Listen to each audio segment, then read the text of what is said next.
What's going on, my Trainer Club? Today we're going to check out the top Pokemon to walk for XL Candy in the finishing month of October for Halloween event. So welcome to the Trainer Club. Here we go. Welcome back, everybody. Let me know in the comments below, how are you guys doing on the Halloween event? Are you taking advantage of the double candy in all categories? Catch, transfer, as well as hatch. Remember, guys, this is a great time to stock up on as much candy as possible. So potentially, if you're sick of all the ghost spawns, what you can do is use lure modules. We have 4 different types that we're able to use. We have the water lure module, we have the mossy lure module, we have the glacial lure module, and we also have the magnetic lure module. If you guys do use those, they will be pretty much 50% of the ghost spawns, more than likely, and then the other 50% can be regular spawns. So if you do want to start drawing out some other types of Pokemon to try to get double candy for, remember, use your pineapple berries. That's a great thing for you to do as well. Obviously, it's a little bit of a paid way to do so, but they are pretty lucrative. So with that said, let's get into the video because we're talking about walking our buddies because we have guaranteed XL candy right now for the rest of the Halloween event in Pokemon Go, which goes all the way till October 31st. So we have a pretty good amount of time, so we might as well max out. So before we get into it, I just want to kind of like preemptively talk about this. I spilled I don't know if a pen exploded and it's got all over me, but yeah.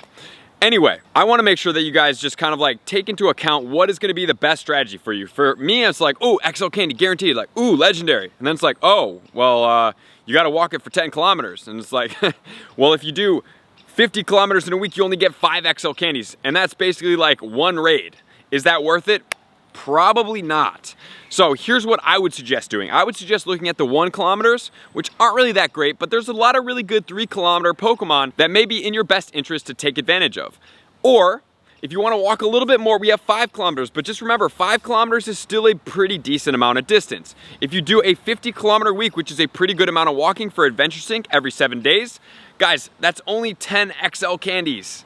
Not really that much, but it does add up, so I don't want to discredit that, but I just want to make you guys aware my favorite category sits in category 3 kilometers. So with all that said, let's get into my first one. So some of the Pokemon that I'm going to point out here are kind of if you're looking for XP and XL candy at the same time. I mean, the XL candy a little bit less, but the XP as well, because remember, some of these Pokemon are going to be 12 candies per evolve. In some regards, some of them also, such as Pidgey, which is going to be number 1, you're going to get 1 candy. It's 12 candies per evolve, which is a great XP booster for all these spotlight hours where you're getting 2 times evolve XP, but there's also a Mega Pidgeot. Maybe not in the long run the best Mega, but it is a Mega and it boosts flying and normal type Pokemon, so that is advantageous in that regard. And then also Caterpie and Weedle go out there. And then there's another one in here that's pretty cool. If you didn't really get enough, Obstagoon, which is a pretty viable PvP Pokemon, especially in the Master League, Ultra League. It's great. Master League would need XL candies if you're going to play with it in the regular league, and you can walk that one for 1 candy per every kilometer in the XL form. So that is great. And then obviously another one that I'm going to point out is going to be Magikarp, because Magikarp goes into Gyarados if you're not to the level where you're going to max the Pokemon all the way to level 50. For me, a Gyarados was an easy option because of how much Magikarp candy I do have. So you can walk that one, you can get 1 candy because it's 400 candies per evolve, and it does have a Mega that goes into a Dark and a Water type Pokemon as Mega Gyarados. And then the final Pokemon here is going to be Wailmer. Wailmer is another Pokemon that I'm not really too concerned about the XL candy, but it does take a 400 one to be able to evolve that, so getting 1-for-1 ratio on that I think is also a pretty good thing, but not really the most useful XL Pokemon. But if we're walking and you're getting it, it's not really the most common Pokemon either. But that takes me into my favorite category, 3 kilometers. The reason why is because if you take 30 kilometers in a week, you're getting 10 XL candies. If you go, let's say, to 60, you're getting 20. So it's a little bit more bang for your buck. Not quite as steep as the 5 or the 10, but there's still some pretty good Pokemon here, which are going to start off with my favorites, the Kanto starters. They all have Mega Evolutions, Mega Charizard being an amazingly strong Pokemon, so it's definitely something you want to take advantage of. Blastoise is the top water Pokemon in the game right now as the Mega. Mega Venusaur being, besides Zarude, right, top available, easily obtainable grass type Pokemon in the Mega form. So those 3 Pokemon, very viable, and you're getting them walking 3 kilometers for every XL if you don't have enough XL, but obviously you have to prioritize what is best for you. And the next 3 are going to be Generation 1 Pokemon. We have Abra, Machop, as well as Rhyhorn. So Rhyhorn going into Rhyperior, pretty dominant rock type Pokemon.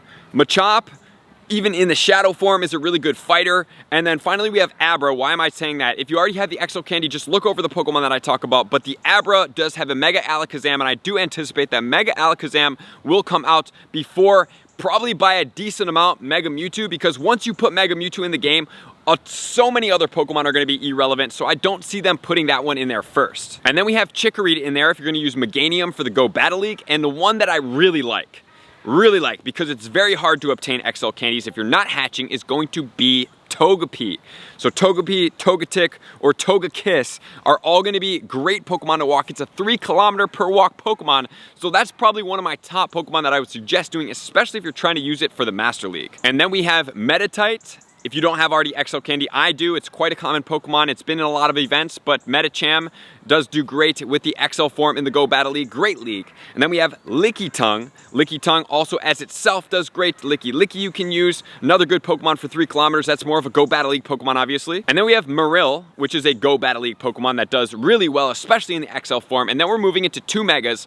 Heracross in the future. So Heracross is a 3 kilometer per walk Pokemon. Pretty rare for some of us, and a lot of us did raid for it, and you didn't get guaranteed XL Candy, so that's a great one to use right now. And getting it buddy boosted as well. And then we have the Houndour. Houndour and Houndoom are both out right now. Megas are out. Fire and Dark type Pokemon. It's going to be probably the best Dark type in the game right now, being the Mega. It will get taken over by Tyranitar and other Pokemon, but it does boost Dark type, so it's always viable, and having it a little bit stronger when you're raiding is always an advantage place to be. And then we have Swinub.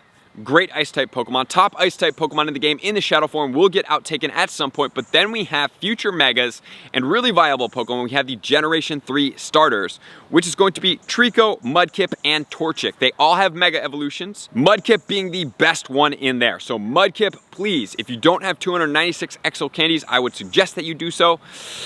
Also, you may want to consider trying to walk it even further to try to get 600, because using a Shadow Swampert, if you do like that Pokemon as part of your team, does hit really hard, even though it makes it a little bit glassier. But once it does get a Mega, it will be the best water type Mega Pokemon period in the game as the Mega, until potentially the Kyogre gets its Origin Pulse move. And then we have more Pokemon in here. We have Meowth. Why do I choose Meowth? I already have the XL Candy for that one, but for Berserker, really good. And then I'm gonna put Carvanha in here because Carvanha does have a Mega, even though it's still gonna get outshined by the Gyarados. But there's a lot of people that might prefer to have that Mega Sharpedo because it's very attack heavy. And then we have Scraggy. Scraggy being a Pokemon that you virtually only hatch unless it's been in events. Really good PvP Pokemon as the Scrafty. So I would suggest, if you're using those Pokemon on part of your team, if you're doing it for Go Battle League, you gotta pick which Pokemon is gonna serve you best and then use that. And then we have Yamask. It is out right now, so I would suggest catching as many of those as possible, but also in the Ultra League, it ranks really well, which we will check out here in a second. And then we have Ferroseed into Ferrothorn, great Pokemon to use as XL, but then we have Pancham as well. Pancham, remember, has only been in eggs and raids. So 12 kilometer eggs, you can hatch it, or you could have raided for it at some point, but that makes it XL Candy very rare. Great Pokemon to use. And then finally we have Farfetch. Maybe not for the Farfetch, but for the Surfetch, you might as well go ahead and walk that Pokemon. So before we go further, I just want to pull up some of the Go Battle League stats. So for #1 spot, we have Medicham in the XL form, so I wanted to point that out for you guys. For the Great League, Azumarill in #3, and then Bastiodon. Unfortunately, Shieldon will be in the next category of kilometers per walk. And then next we also have Sableye that does have a Mega, not important, but that sits in a really good spot in the Great League. So as far as the Ultra League, that Sableye is going to be in the next category as well, so a little bit unfortunate as far as where it sits. And then in the Ultra League, #1 we have Registeel. Remember, Registeel is a legendary. It's going to be 10 kilometers per XL Candy, not the best. Then we have Stunfisk, that's going to be a 5. Talonflame from Fletchling is going to be a 1 kilometer per walk Pokemon, so if you didn't get enough XL candies on Fletchling Com Day, that's a great Pokemon to use because it does stack up really well in the XL form in the regular Ultra League. And then next we have Abomasnow. If you guys do want to use that Pokemon, you can. I've seen it quite a bit, so I have all the XL candy for that one. That's a good walker. And then we have the Kofagrigus in spot #11. That is going to be from Yamask, so if you guys do want that Pokemon, it's a great Pokemon to walk, and it's in the 3 kilometer category. And then finally we have Mandibuzz from Volibile. I have hatched so many of these, I already have the XL candy from. Every time I tell you guys 12-kilometer eggs is gonna get you more Stardust. From me hatching all of those, that's where I got all that. So then we can go into the Ultra League. The Ultra League is predominantly made up of a lot of the legendary Pokemon. We have Lugia, Melmetal, Dialga, Ho-Oh, tons of Pokemon sitting up there, and these Pokemon are all going to be walked in. For the Melmetal, you guys just transfer a Pokemon to Pokemon Home and go ahead and get a box and open it up and catch it. You're getting guaranteed XL Candy per catching that Pokemon, so it's very easy. You don't need to walk that one. Stay away from it. Then we have Yveltal, Zekrom, Mewtwo, and then Togekiss in the XL Candy. That's why I said Togekiss, a very, very good option, especially for the Master League. It does a really good job against a lot of these Dragon Pokemon. And then in spot 12 and 13, guess what we have here? We have ourselves the Mamoswine. Mamoswine from Swinub is a great Pokemon to use as well. So onto the 5 kilometers, not really the biggest fan, but I am gonna go over a couple of them for you guys as well. We have Riolu that I'm putting in spot number 1. Riolu because it's gonna have Lucario. Lucario is a great Pokemon. It does really well against all the leader Pokemon, and it's gonna have a Mega at some point, and it's only ever been hatched. So that makes it XL Candy very, very hard to come by. So I would suggest if you do choose a 5-kilometer one, you may consider doing this Lucario.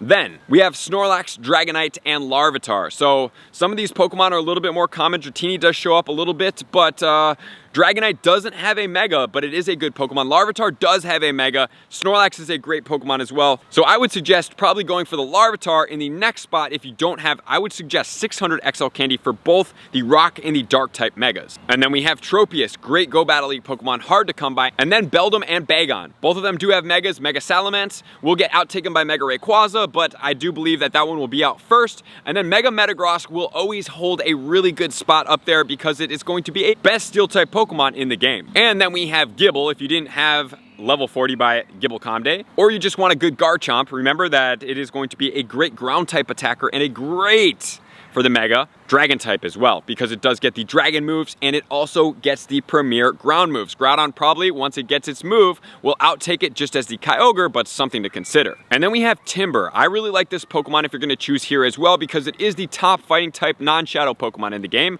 Shadow Machamp is better, easier to come by candies. This one only gets hatched and rated for. It has not been appeared in the wild. And then Axew is in the wild, extremely rare. It does get hatched. It has not been rated for. So that's another Pokemon that I would suggest walking. Hydreigon as well from the Dino is the next spot that does do pretty well in the Go Battle League. It is not one of the top meta dragon attackers, but it's a great Pokemon to use. And then unfortunately we have the Stunfisk in here. Stunfisk being a great Ultra League Pokemon. I would suggest for this Pokemon is to probably focus on catching it because their Stunfisk do spawn in the wild.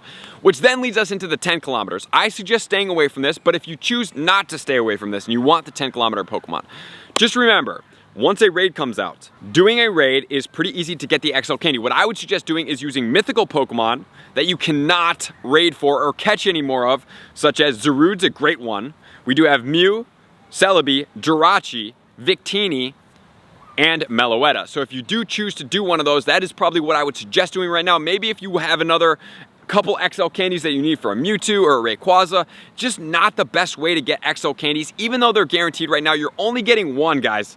I don't think it's worth it when you're raiding and you're getting 3 to 5 per raid. So much easier done, and there's so much better Pokemon to go after. I would stick to the 3-kilometer category, and if you go into the 5, so be it. Just plan to walk a whole lot more. So I hope this helps. If you have anything else that you say, hey man, you missed this Pokemon, drop it in the comments below. We can all go through there and search. I would love to see what you guys have to say about my list so far. So 1 kilometers, maybe. 3 kilometers, definitely. 5 kilometers, maybe. 10 kilometers, not so much. But that's totally up to you. So thank you guys for being here as always. Likers, commenters, subscribers, Patreon members. Everybody takes their support, subscription, and participation to the next level. I'm gonna see you guys out on the next video. Peace. I want to take this time to thank everybody who supports me in every facet. It means the world to me, and an extra special thank you to all my Patreons. I greatly appreciate the extra support to continue to allow me to pursue Pokemon Go full time, allowing me to create my daily video uploads in the most timely fashion for everyone's benefit. Plus, I get the amazing experience of sharing my creative processes behind the scenes and raiding all around the globe with select upper tiers. Thank you everybody for being a part of the Trainer Club. You all mean the absolute world to me, and I will see you guys out on the next video.